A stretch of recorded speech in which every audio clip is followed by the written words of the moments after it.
Peace and animal care and conservation science, along with our dedication to inspiring passion for nature. We integrate wildlife health, care, science, and education to develop sustainable conservation solutions. And our conservation work is focused in 8 conservation hubs across 6 continents, regions where our alliance can make the greatest impact.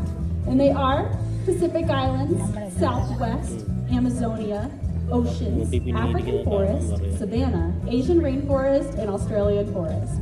Conservation starts with the connections we make with people and wildlife every single day. And today, you'll meet wildlife from 2 of these geographic regions. But first, let's take a look at the amazing conservation work happening right here at the Safari Park and all around the globe. The world is changing. So is the way we live with wildlife.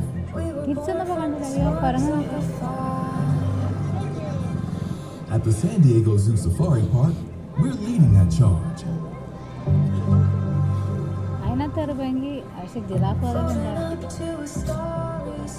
Inspiring change and fueling conservation around the globe.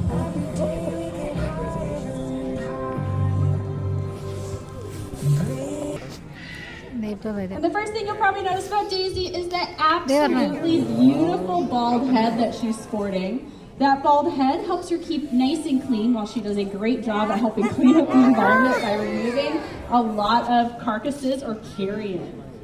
And that helps her keep nice and clean so she can eliminate things out, especially first thing in the morning. They'll turn their back towards the sun and utilize the UV rays from the sun to clean up a lot of those parasites and bacteria that might accumulate on their feathers.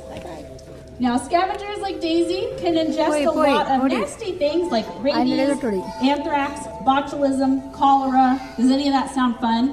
No. Their stomach acids can actually break a lot of that down. That way they can remove it out of the environment, keep us nice and healthy, and keep a lot of the wildlife that they share their spaces with pretty healthy as well.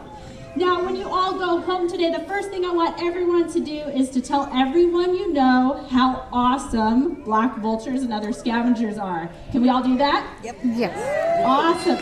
Love that response. And if we know any licensed hunters or have any here in the audience, we can encourage them to continue to use non-lead ammunition, since those lead fragments left behind in those carcasses affects the wildlife that feasts on them, including black vultures just like Daisy here.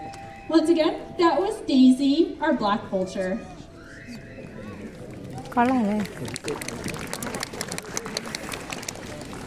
And now we're going to travel a little bit further south and talk about the Amazonia Conservation Hub. The type of wildlife that we and our partners work with in the Amazon include wildlife like Andean bears, New World monkeys, jaguars, and plant life like orchids and all of the habitats they share.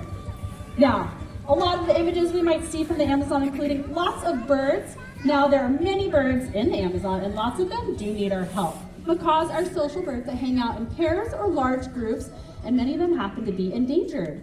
Please welcome our blue and gold macaw, Manu. And yes, I said blue and gold. I promise she's a blue and gold, even though Manu here does look very green, right? It just makes her unique. Now, the first thing we probably all notice about Manu when she comes out is that incredibly large beak that she has very central on her face. That is her tool for cracking open lots of seeds and nuts. You might see her get a nut maybe as thick as a Brazil nut out here. Now, has anyone ever tried to open up a Brazil nut with a nutcracker?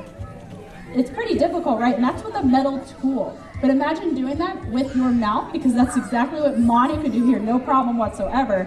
If we tried to do that, we'd all have to go to the dentist. Really do some damage. But Manu could do it really easily. And the way she does that is actually utilizing that lower beak that she has. So she'll shave away part of the shell of the nut until it's a little bit weaker, and then she'll crack it open, no problem. She also is showing off her very specialized feet. So macaws like Manu here have what we call a zygodactylus, I know it's a big word, zygodactylus foot structure. That's 2 toes in front and 2 toes in back. That allows her to hold on to those food items really, really easily.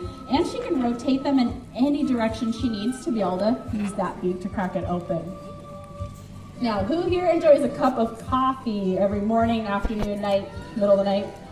quite a bit of us, right? Can't live without it. So this is something super easy that we are already doing that can help these amazing types of wildlife all the way where we are, no matter where we are in the world. And that is looking at what we're purchasing. So we could look to purchase coffee that has been shade grown or coffee grown under the canopy of already existing trees. So when it is harvested, it doesn't affect the wildlife that already are living in those spaces. And that